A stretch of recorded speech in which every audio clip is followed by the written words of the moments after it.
నాకు artificial intelligence తెలుసు. నేను medicine, science, engineering, technology, agriculture, వేదాలు, ఉపనిషత్తులు, రామాయణ, మహాభారతాలు అన్నీ చదివాను అన్న తనలోనే ఉన్న ఆత్మ గురించి అనుభవపూర్వకంగా తెలియకపోతే ఆ జ్ఞానం అసంపూర్ణం అవుతుంది. ఆత్మజ్ఞానం తెలిసినప్పుడే బాహ్య ప్రపంచపు చదువులు, విషయాలు మరింత సమర్థవంతంగా తెలుసుకోగలుగుతాం. 1 నుంచి 10 వరకు ఉన్న అంకెలలో 1 అంటే నాకు తెలియదు, 2 నుంచి మాత్రమే నాకు తెలుసు అంటే మనం లెక్కలు ఎలా చేయగలుగుతాం? 1 అనే అంకె లేకుండా బ్యాంకులు పని చేయగలుగుతాయా? మనిషి జీవితం గడుస్తుందా?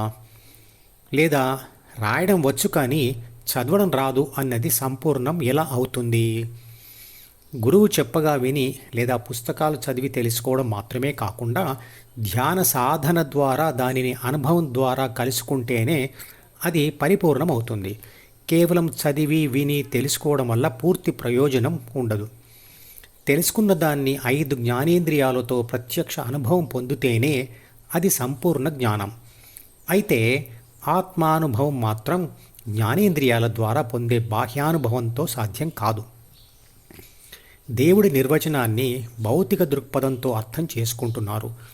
దేవుడు సర్వాంతర్యామి, అందరి హృదయాల్లో నిర్లిప్తంగా సాక్షిగా ఉన్నాడు అంటూనే దేవుడిని ఒక బాహ్య స్థలానికి పరిమితం చేసుకొని తప్పుడు పద్ధతిలో పూజిస్తూ దేవుడిని ప్రార్థిస్తే మన ప్రార్థనలు విని మనల్ని రక్షిస్తాడు లేదా తిడితే శిక్షిస్తాడు అనే బలమైన భావనను జీర్ణించుకున్నాం.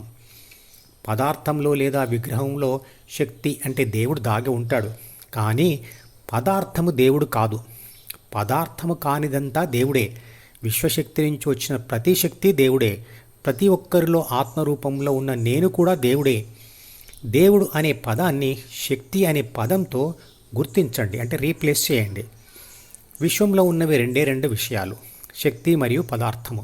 శాశ్వతంగా ఉండే విశ్వధర్మం అంటే విశ్వలక్షణం లేదా విశ్వశక్తి నిరంతరంగా శక్తిని పదార్థంగా మరియు పదార్థముని శక్తిగా మారుస్తూ ఉంటాయి. అదే E=mc² అనే ఐన్స్టీన్ సిద్ధాంతం ద్వారా తెలియచేయబడింది. విశ్వశక్తి నుండి ఇతర శక్తులతో పాటు భూమి మీద ప్రాణశక్తి లేదా జీవశక్తి ఆవిర్భవించింది మరియు విశ్వశక్తి నుంచి వచ్చిన పదార్థాలే వాటి శరీరాలుగా అవతరించాయి. ఆత్మశక్తి ప్రపంచంతో వ్యవహరిస్తుంటే ఇతర అవయవాలలోని కణాలలోని ప్రాణశక్తి మాత్రం శరీరమును కాపాడుతూ ఉంటుంది. ప్రాణశక్తి తన పని తాను చేయకపోతే ఆత్మశక్తి ఉండదు. కానీ ఆత్మశక్తి పని చేయకపోయినా ప్రాణశక్తి మాత్రం తన పని తాను చేస్తూనే ఉంటుంది.